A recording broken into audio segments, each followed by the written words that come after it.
And whenever I set up any call, I always start it with the camera off. He always starts it with the cameras on. I was like me. I'm in my husband's onesie. I'm sorry. Brilliant. So yeah, that was a bit embarrassing. Power to Live More with Jo Dodds. Welcome to the Power to Live More podcast, all about productivity, organisation, well-being, energy and resilience.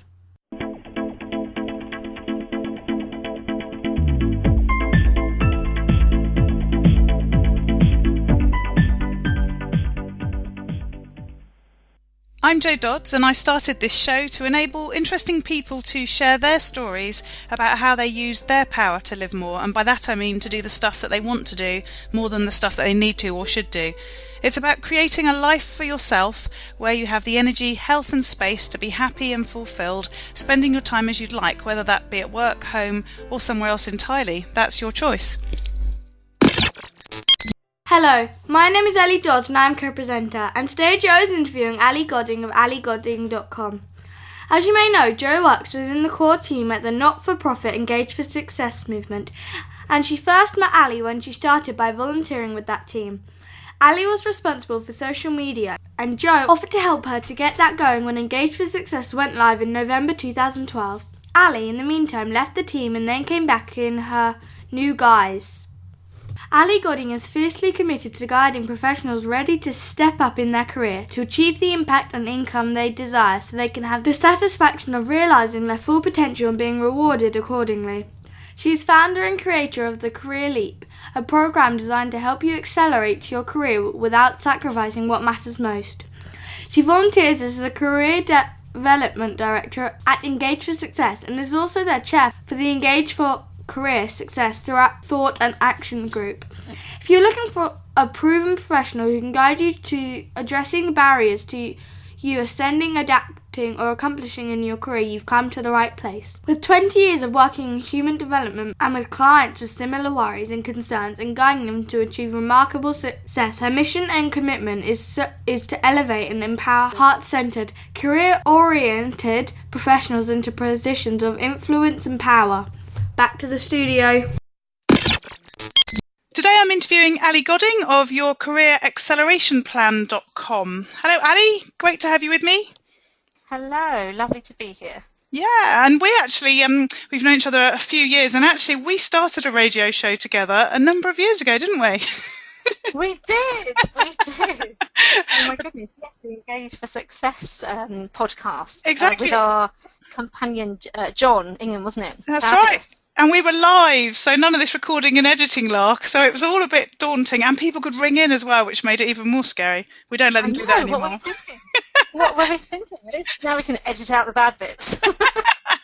Exactly. So tell us a bit more about you, what you do, and where you do it. That's my blind date bit. Oh, I like it. Blind date. So, thinking about dates, I'm a wife to my soulmate Vic. I am a daughter to my elderly parents. I'm a sister, three sisters. I'm an aunt, 3 boys, 2 girls. I'm a friend. I'm also a patient. I've got a serious long-term health condition, and that's obviously influenced how I've chosen to live my life. And for the purposes of this podcast, of course, I am a business owner. I struggle with the term entrepreneur. I hope to be one day, but I don't really consider myself there yet. But I do have a kind of strong vision for my business that eventually I would like to have several transformational brands within my portfolio. Up until about September last year, I was operating in a much more kind of traditional model, face-to-face, delivering a program that someone else had created and that I'd become accredited to deliver. And after my first year in business, I decided I was ready to create my own signature program, but also, most importantly, I wanted it to be based on an online model, so both for the marketing and delivery. So that's what I've done. So I recently launched a series of free live webinars entitled YourCareerAccelerationPlan.com, or rather Your Career Acceleration Plan even, and it's there that I share 3 steps to accelerate your career without burning out, selling out or sucking up, even when the gender odds are stacked against you. So I use this as a kind of marketing piece, of course, but also it's a way of filtering through to the people that I really love to work with and who really want and need what I have to offer. Mm-hmm. Yeah. Well, do you know what? I've just looked up entrepreneur in Google, and it says a person who sets up a business or businesses taking on financial risks in the hope of profit. So I think we can say that we're both entrepreneurs, whether whether we think we are or not. When it comes to the risk, yes, I would say absolutely. And we're hoping for profit. So yeah, there you go. Yes, of course. Yep. So yeah, you're absolutely. Well, maybe I am. I always think when I think of entrepreneur, I think Richard Branson. Yes. And people of his ilk, and I kind of, well, it's interesting actually you said it, because I kind of have it up there as this maybe even unattainable thing, which I don't necessarily feel worthy of yet. That's really getting deep early on, aren't we? We are, aren't we? Yeah, but I think when, like us, you come from corporate at some stage, I think that's part of it as well, that it's such a transition, it's such a different way of being that you sort of imagine that's for, that's other people, as you say, people like Richard Branson, and that we're some other nondescript bit in the middle, but Yes, I can absolutely relate there. Yeah. But apparently, officially, according to Google, we are entrepreneurs. Well, I like that. I'm going to claim that. I am an entrepreneur. Exactly. So, and where do you do it? So you're online now, and you're very specifically online. You've just told us. So presumably, you're working from home. Yes, I work from my home office, and I, as I said, I do kind of my marketing online, which includes, webinars and Facebook and LinkedIn advertising, and I also do the delivery of my programs online. I do group programs. I deliver one-to-one coaching, but all through the platform. One of the platforms I use is Zoom. One of them is GoToWebinar. It just depends on what I'm trying to achieve with that particular program. How, whether it's going to be recorded and shared with them later, that kind of thing. Yeah. All online from my home office, which is in between Great Missenden and Wendover, a tiny little kind of village in between there.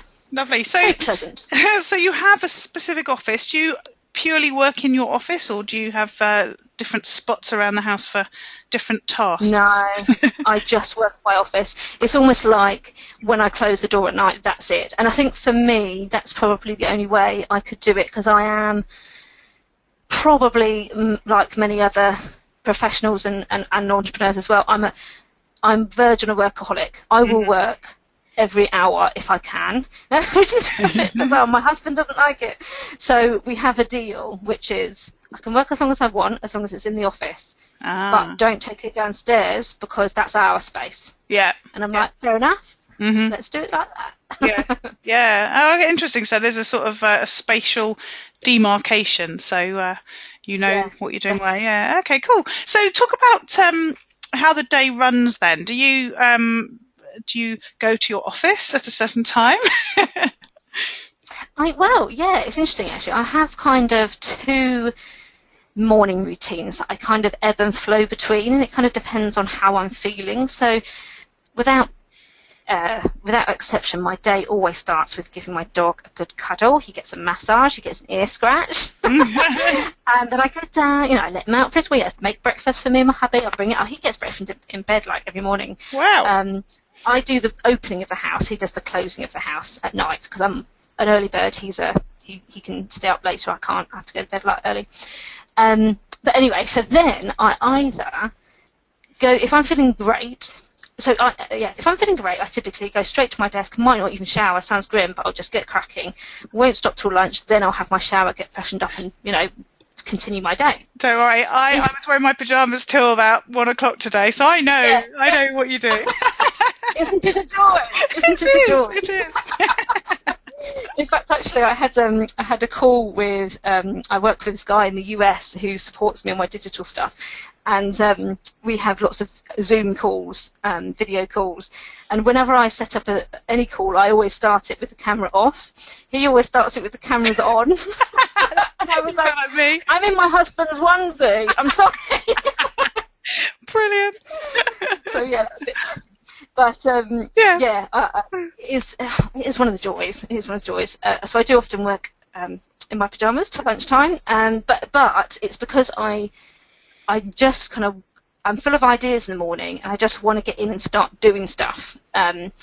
However, if I'm not in such a good place, if I'm feeling like I haven't got as much energy as I need, if I feel a bit depleted, then typically that's when I need more nurturing. So I typically go into a rhythm of, I've got what I call a relaxed room at home, and I go into that room and I make sure that I meditate, perhaps do a little bit of yoga, then I shower, then I start getting to work. So it kind of depends what zone. I mean, when I do that for long enough, I can then go for a period, quite a long period, of not needing to do that and having all the energy I need. So it kind of ebbs and flows.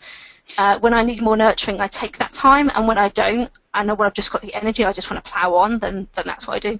And is this related to your illness, or do you think you would have done that anyway? Yes, it is definitely related to my illness, in the fact that I have to be really careful about my energy. But I notice when I look back over time, I think I've always done this. I'm a kind of all or nothing kind of person. I can either go 100 mile an hour and, you know, be absolutely on the ball, or I need to sleep for long periods of time. So yeah, I think it's part of my natural cycles, and I think having been ill, that has not exacerbated, not quite right the word, but it's highlighted that cycle even more. So you talk about your mornings sort of varying depending on how you're feeling, and you flex to that. What about at the end of the day? It sounds like you shut your door. That's possibly one of your routines, is it? Yeah, shut the office door. Yeah, no, I do. I normally stop work somewhere between 5 and 6. Apart from on a Wednesday, I'm a part of a few different mastermind groups. One of them is run from America, so the time slot for that doesn't finish till 9 p.m. But normally I'm finishing between 5 and 6.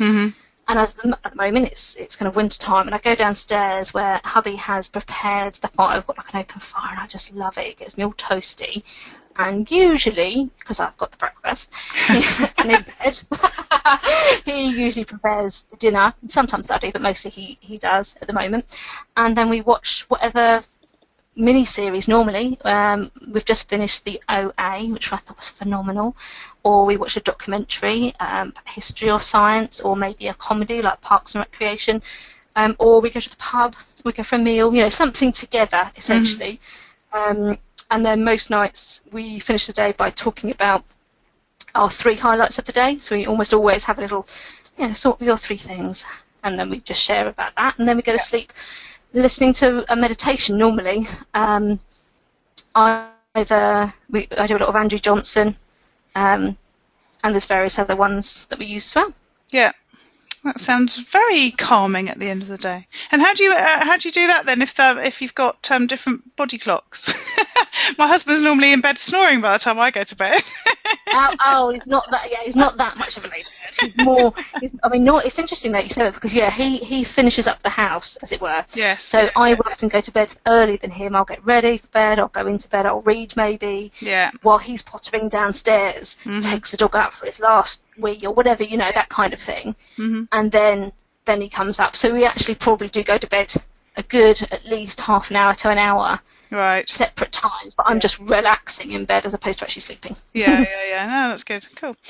Excellent. So talk about the middle bit of the day then. How do you make sure you get done what you need to get done? It sounds like quite a structured beginning and end to the day, which gives me the idea that you actually do get things done that you want to get done. Is that true? Mostly. I am so easily distracted, so that, but I know that. I know it. I've learned that about myself over the years. So I have to be that structured and focused to protect myself from my ability, or rather my, the shiny object syndrome, they called it, don't they? Where I'm distracted by something. But I seek to harness that side of me rather than try and squash it. I seek to kind of allow that expression, but in the context of what I'm doing now. So I have a very clear set of priorities of what I'm trying to achieve. So, for example, most recently, delivering those live webinars, very, very focused on that. A trick that one of my coaches taught me in the past was when I have something that I think, oh, that looks exciting, maybe I should do that right now, maybe I should change what I'm doing and start that, which is so easy, so easy for me to do. I don't say no to it, but I just put it in a file that says bright shiny objects file. And so I just, I copy and paste, put it in there so I don't lose it. I'm not saying I don't want to do it at some point, I'm just saying I'm not going to do it right now. And then I am able to crack on. I do have some really useful, what do you call them, kind of aids. So there's, these pretty but also very functional task list, to-do lists, things, a specific goals diary planner that I use. Leonie Dawson, I don't know if you know her. Have you done any of her stuff? Yeah, she's the one that does all the nice, bright, cartoony sort of marketing for it. Yeah, I just love the kind of look and feel of them, but they're also very practical. So it's like a task kind of thing for the day. I literally write down, these are my to-dos for today. I have the diary, I have a wall planner. So I kind of use all that stuff, but I find it useful because it is functional as well as looking pretty. So it's kind of got the both angles to it that I find actually makes me use it, as opposed to, I have got another app, what's he called? Brian Tracy. He's got an app called Goals Wizard, which I do use, but I find myself forgetting about it sometimes in a way that I don't with the Leonie Dawson stuff. So yeah. A lot of people are talking. I always sort of think with modern technology that people are going to be talking about technology when we have these sorts of discussions, but it's so often it's paper and it's nice things. Yeah, it does make such a difference, doesn't it, in terms of how easily it sticks in your memory, how easy it is to access it. Because you'll probably know this as well. You'll probably be the same as me, I would have thought. But if I get a thought in the middle of the night, or as I'm going to sleep, I don't want to open up an app and start putting stuff in it, because I don't want to get that blue light in my face. I will lean over and write a few notes on my pad. So it's interesting. Lovely. So, what about tools and apps though? So we've said these lovely planners that we'll put a link to in the show notes. But what about things that you use to get stuff done, or just tools and apps that you'd recommend because they work for you in your business or even in your life? Well, I would say in my life, definitely there are two that I would absolutely recommend. Anything by Andrew Johnson. He does lots of meditations and they're really well done. He's got a lovely, soothing Scottish accent, actually, and just very well done. Yeah. And he's got different ones for any possible situation you could possibly need. And also there is one called Buddhify, which is also some lovely meditation. So I tend to use them. The Leonie Dawson stuff, and I'm trying to think if there's any other apps. I also use this app called High Future Self. Oh. And I use that to send myself and actually my husband messages about things to do. So what if I'm thinking about something? Oh gosh, I'm going to forget to do this unless and I just send myself, and it allows you to send yourself a text at a very specific time in the future. So it's basically like your future self saying, "Thanks, I knew I needed to do that." Yeah. So yeah, I found that quite useful. Oh, I quite like that, especially the sending the husband thing. Yeah. I often ask for things to be done and they don't get done, and I get really frustrated about why they're still on my to-do list and they're not actually happening, and they should be on his to-do list that doesn't actually exist. So maybe I need a future self text to appear just at the right moment. Yeah. And I send one to my husband every week saying, "Put the bins out, you sexy beast." And we just make it a bit playful as well, and then it's kind of less like I'm waggy finger at him, but I kind of am still. Lovely. Excellent. Thank you. So moving on to talking about a bit more about relaxation. You've talked about meditation, and you talked about a few apps, including Buddhify, which has been recommended by someone else only recently. I can't remember who that was, but so clearly you do the meditation piece and thinking about just sort of keeping healthy generally, because we've talked about sort of the illness thing as well. So tell us more about the other sorts of things you do. You have your calm space. Yeah, so I've got my lovely relaxed room. I do my meditation, obviously we've talked about that. I try and make sure that I have a real balance between exercise, sleep, good nutrition, good food. So obviously I think that's a good question, especially for someone like me who's living with a long-term illness. I am currently overweight, and I was unable for quite a period to exercise, but my digestive system was working and functioning and absorbing all the nutrients and probably not so nutrient foods I was putting in. And so I enjoy juicing, which is the kind of opposite of that. I kind of said earlier, I'm a woman of extremes, as my old flatmate used to call me, and I will kind of do juicing for like a week, 2 weeks, and then I'll kind of eat relatively relaxed, and then I'll do more juicing, and that I have found is the best way for me to healthily lose weight whilst not whilst maintaining balance, if that makes sense. So not feeling you're depriving yourself, because even if you are, it's only for a short period sort of thing. Short period, yeah. And I can't do the usual kind of cardio. I love doing strength work and weights, and I can do that without any problems. I love doing Kundalini yoga. I'm exploring a bit of Qigong at the moment as well, actually. And what's that? Tell us more.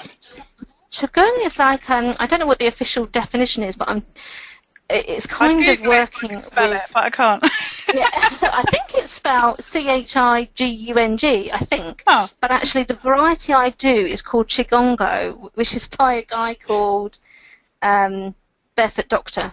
Oh, right, That's his kind of... Yeah. He goes by, I don't know, Stephen, I think is his real name. Phenomenal guy, phenomenal. And it's kind of a cross between gentle exercise and energy work, essentially. But it's very gentle, so I know I can do it, but it is something I'm just very early days on. Yeah. But it's supposed to be really good for your energy levels and healing as well. So I have Googled it. It says it's a holistic system of coordinated body posture and movement, breathing and meditation used for health, spirituality and martial arts training. That sounds good. Yeah. And do you do that in a class or through videos? Or? No, I signed up. Yeah, I signed up to his Qigongo, which is a video training from him. I found one of the lessons I think I've gathered over certainly the last year has been about being really, really careful of who I allow to teach me. I think when I first started on this journey of being self-employed, I made some mistakes around who I allowed to teach me, which wasn't great. So that's one of the things I'm really, really careful of now. So rather than just find my local, whoever the one is nearest to me to teach me, I've done a lot of the Barefoot Doctor stuff, and I think he's phenomenal. It's been really powerful in my life. And I think, I just decided that I knew I would want to work with him as opposed to just whoever happens to be nearest to me. Yeah, that's interesting. Interesting that, as you say, you start to sort of... be more discerning, and also I suppose that there's so much opportunity with online options now that in the past we were just relying on who was local and word of mouth in that way, but now that the world's our oyster, I suppose. I think you're absolutely right. Yeah, it really is. It is something that we can do these days that probably 10 years ago we couldn't have done in the same way. No, exactly. So you talk about learning from people. What sort of things do you do to learn and improve? And I know it's something you do a lot of ever since I've known you. And obviously your life's changed a lot in the last few years as well. So tell us more about what sort of things you're doing. Well, you're right. I love learning. I'm an absolute geek. I think it's because when I grew up I had 3 sisters, right? So getting any one-to-one attention from our folks was rare. So whenever we did, it was always in a learning environment. So they'd spend time one-to-one doing, say for example, I'd be doing chemistry experiments with my dad, or my mum would do like Montessori style activities with me. So I think innately I grew up with it being central to my value, probably. I don't know. Yeah. My biggest strength is my curiosity, although it's also my biggest downfall. I think that's the root of my easily distracted part of me as well. Yeah. Obviously, together we've been both active members of the Engage for Success movement, which is how we met, obviously. Yeah. And I'm sure you probably mention it on your shows already, but listeners can find out more at engageforsuccess.org. It's a fabulous little plug there. It is a fabulous community to not only build relationships with other like-minded people, but also to learn from them. I mean, I've learned a phenomenal amount from David and Nita, who lead the movement, and Kathy as well. But not just about employee engagement. I think one of the most powerful things I've learned is about stakeholder engagement more widely. Yes.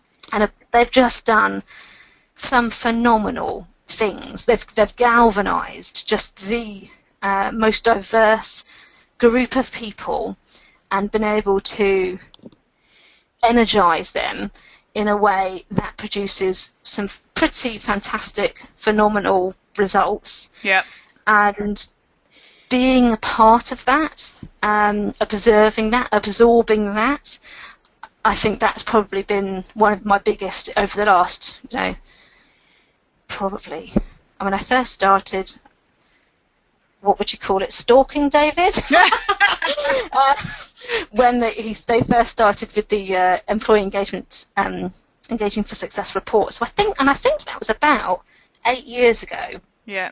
But throughout that period, that's kind of, I've always made, I mean, before then, I had my first coach when I was 23. I've always made sure I've had mentors, both internally and externally, and having sponsors in place who are kind of what I describe as like career angels, as well as a diverse network of friends, contacts, people that I just like to be around and learn from. So, yes. What was that phrase you just used about angels? I've just forgotten it already. Yeah, sponsors are kind of like, I would describe them as like career angels. Career angels. I love that. Yeah. They're almost like, I mean, I could be completely wrong, but I have this sense that, for example, David and Nita will have a, not explicit, but they're just willing me on. They want me to be successful. I've never said, will you be my sponsor? It's kind of not like that. It's more developing that relationship over time. Yeah. Offering to support them in their endeavours and what they find important, like Engage for Success, because it's a mutually, I believe the same things, that I believe in what they're trying to achieve with that, so it's a natural fit. And then as and when, if I want, I would rarely give them a call because I know how busy they are, but I know that if I needed to, I could.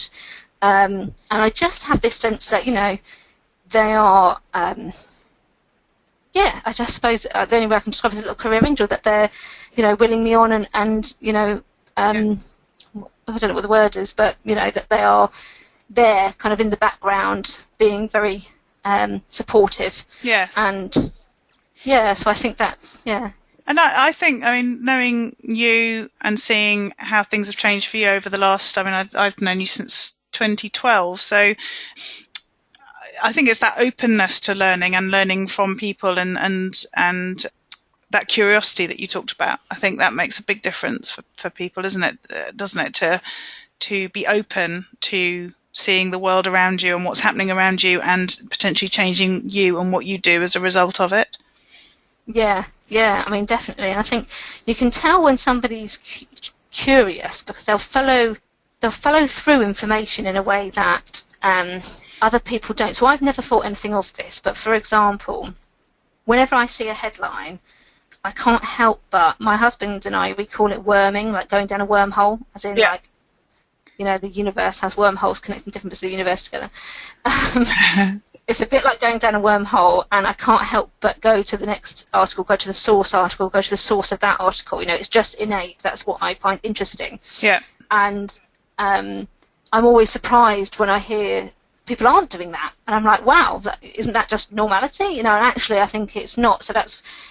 It was only really the last couple of years that I realised that what I was doing wasn't just the norm, if you know what I mean. And it's not to say it's better or worse, it's just to say that if you're genuinely curious, you can't help that, if that makes sense. Although it can be a real distraction, of course. Absolutely, absolutely. But it's our age, isn't it? As in era, eon, or whatever. Not the fact that we're whatever age we are. That we can do that, and really easily. I mean, had it been 20, 30 years ago, and I was interested in things like the definition of entrepreneur, I wouldn't have traipsed off down the library to get a book out and look at it. But I'm forever Googling stuff to find out how to do something, and the amount of people who ask you how to do something, or if you know something, and the first thing I do is get my phone out and Google it, and I'm thinking, well, why are they not doing that? Why are they asking me when they could have done the same thing?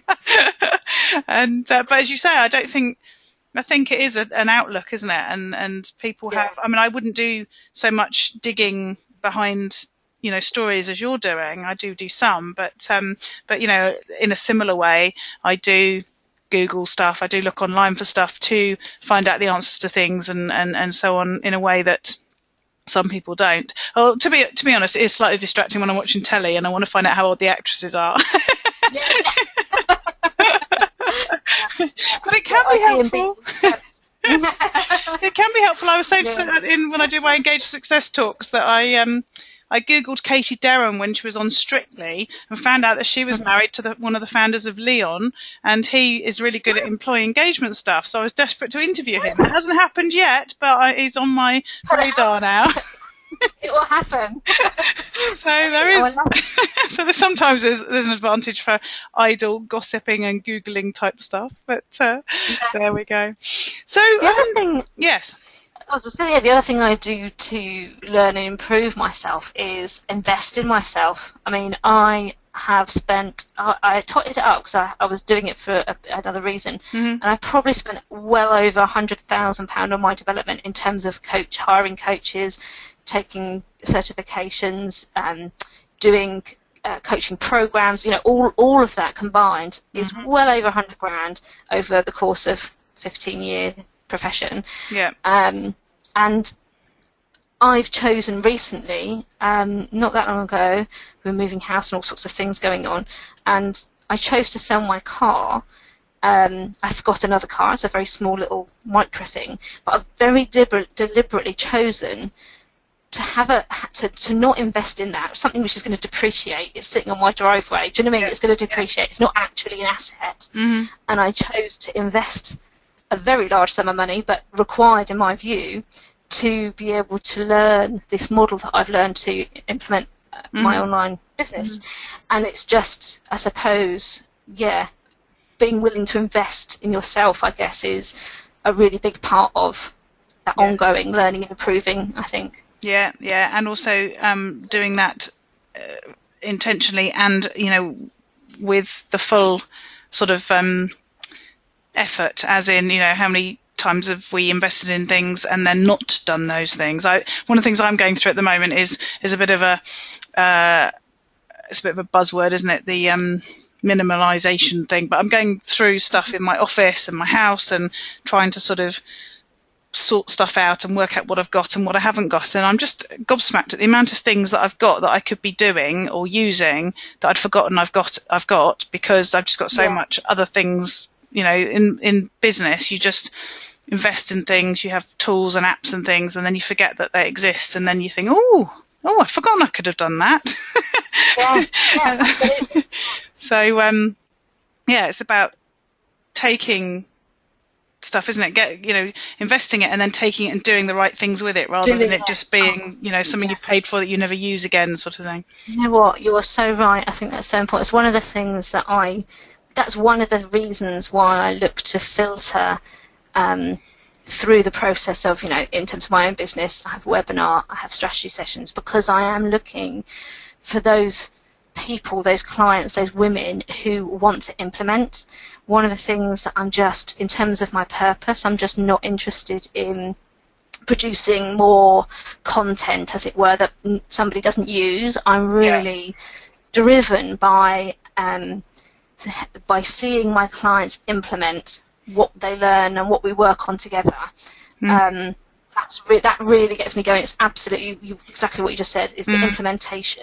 Yeah. And there are so many things that end up on a shelf. We're all like it. We all do it. Yeah. I don't want to be one of those things. Yeah. I think that's another really point that really resonates with me for when I, for example, was thinking about my pricing and how I work with clients. And I have very consciously chosen my price points for, I've got kind of 2 or 3 ways I can work with clients, 3 ways actually, and I've very consciously priced them so that the person I'm working with absolutely takes action.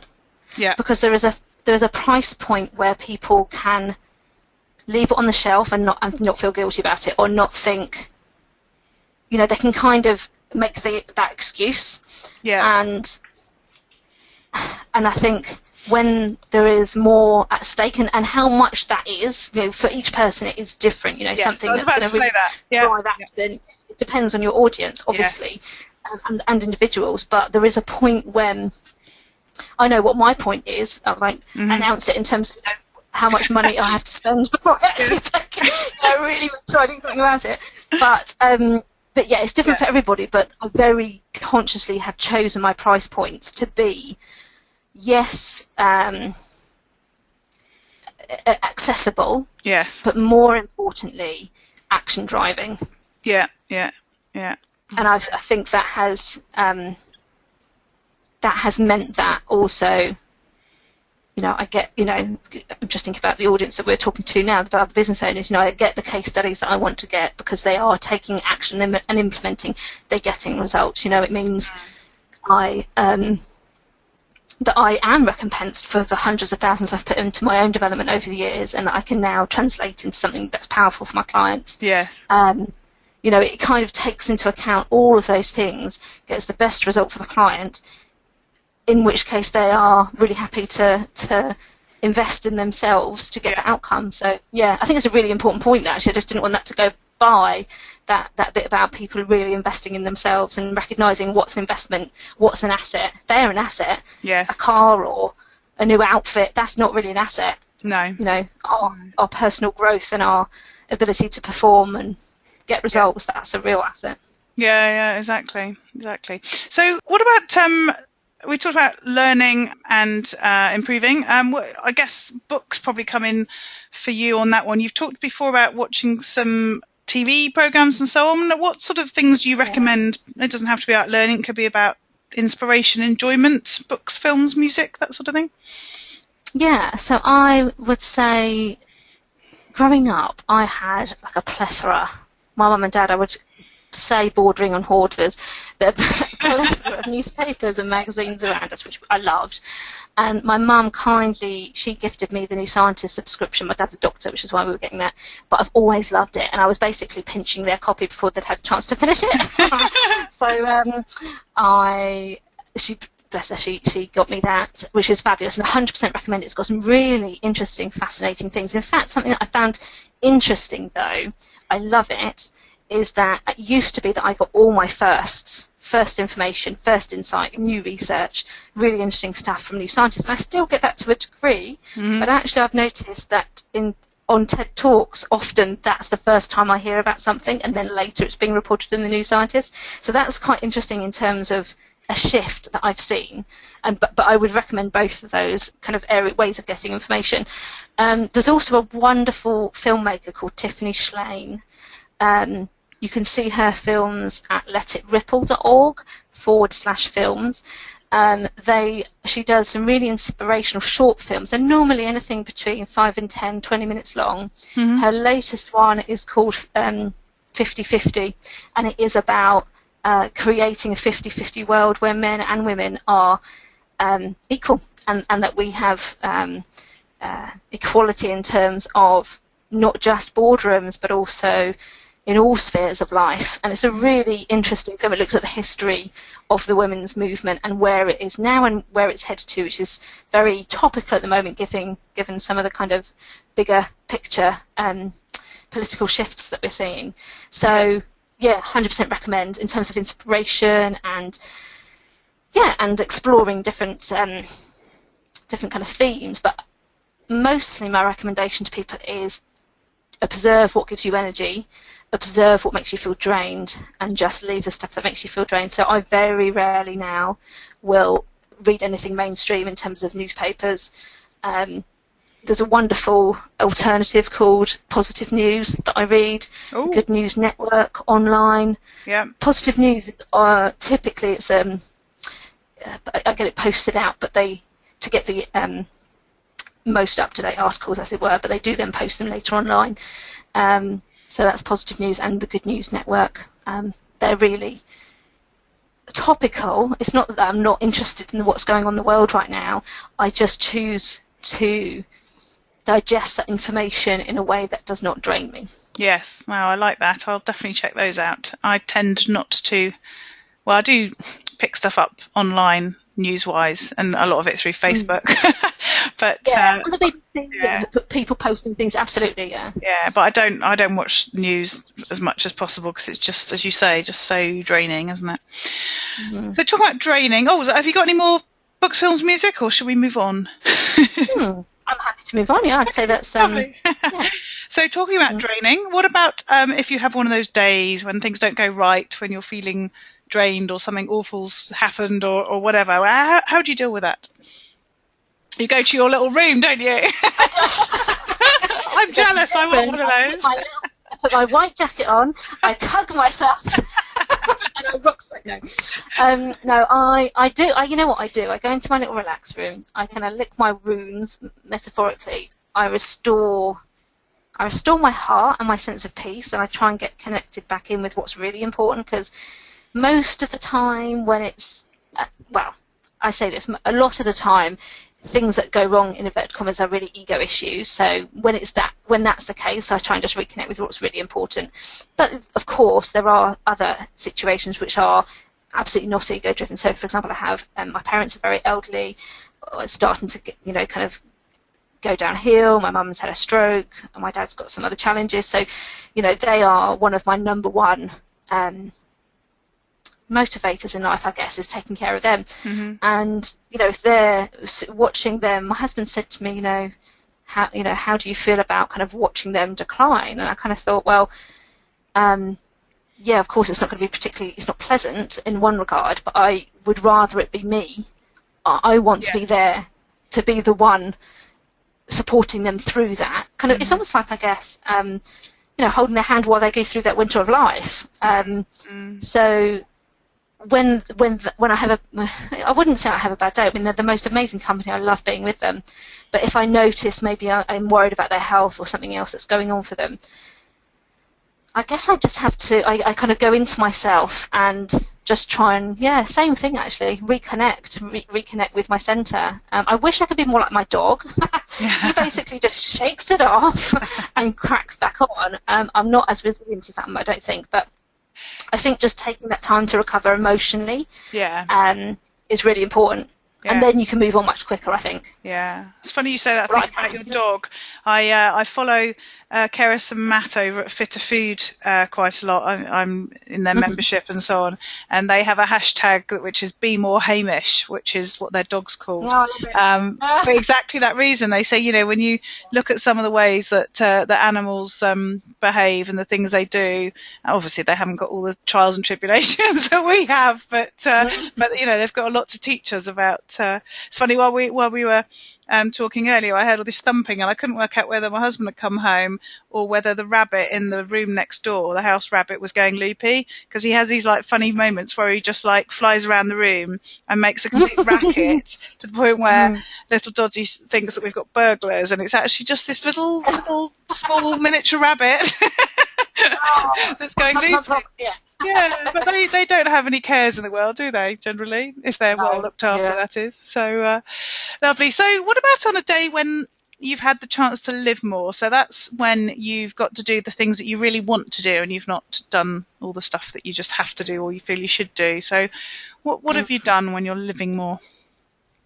When I'm living more, so I would take it from the view of a week, because I don't think a day I could get enough in. But if I was having a week where I got at the end of the week and oh my goodness, that was living it, I love it, what would be spending loads of time with my husband and my parents, feeling healthy, feeling relaxed, but having consistent energy throughout the week, I would be making a contribution through my business. I'd be seeing my clients, they're making progress, they're breaking through their barriers, they're, gaining success and recognition at a rate that they didn't think was possible before we started working together. It's kind of something that's wow. I love networking with other like-minded business owners like yourself, who want to make a positive impact with their work in the world. When I'm spending time with people, that's my biggest word, I'd say, spending time with people. When I'm able to spend quality time. Have you heard of the 5 languages of love? I have. It's been recommended a couple of times on the podcast. I've downloaded the book and the audio, and I've still not read it.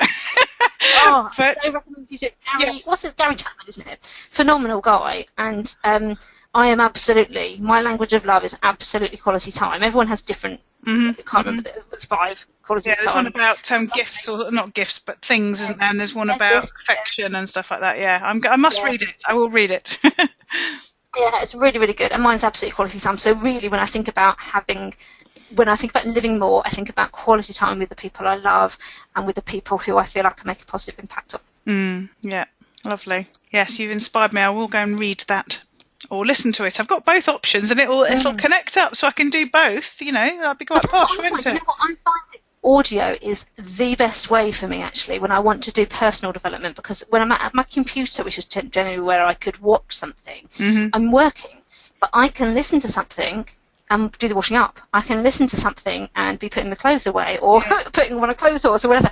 And so that tends to be how I do my personal development, is through audio, without doubt. And I've listened recently to Lean In by Sheryl Sandberg and Earning It by, I can't remember her name, it's another good book. But I just download all of my books as audiobooks, and I'm now getting through so much more than I was. No, it's good. I'd be good at that if it wasn't for all the podcasts that I listen to, and I run out of time. But I'm having to create rules which says I can listen to podcasts in these circumstances, but when I'm walking into town, I have to listen to an audio book, otherwise I'll never get through them. And I think you're right, it's also times that I deliberately carve out to not do anything other than what I'm doing in that moment. Sometimes I will deliberately not listen to anything just because I want to make the bed or do the washing up or whatever it is, mindfully. But there are times when I feel, that I don't need to create that space, and actually I can fill my mind with something while I'm doing it. So it just depends how I'm feeling. Yeah.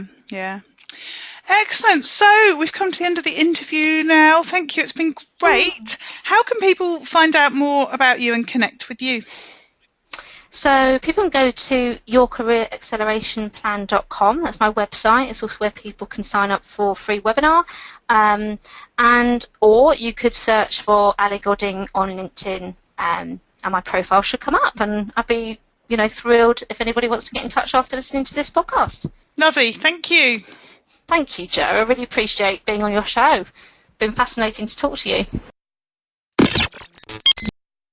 All this information is available in the show notes on the website, powertolivemore.com/ in this case 42. The website is the place to go if you want to find out how you can improve your productivity, organisation, well-being, energy and resilience, your power to live more, and that's do more of what you want to do. I'm having some conversations with people leading into the new year, into 2018, around how I can help you specifically with your own power so that you can live more. And that may be by working with you individually, or by introducing you to my Get Stuff Done program, or might be something entirely different. You might give me some ideas about how I can offer further services that might work better for you. So please do get in touch and come and have a little call with me. If you go to powertolivemore.com/ power chat, then we can set up to have a conversation, and hopefully I can share some hints, tips and strategies with you during that session, as well as get some thoughts from you about what I might be able to offer moving forwards. So again, the link for this show is powertolivemore.com/ 42, and we look forward to speaking to you next time. Use your power to live more.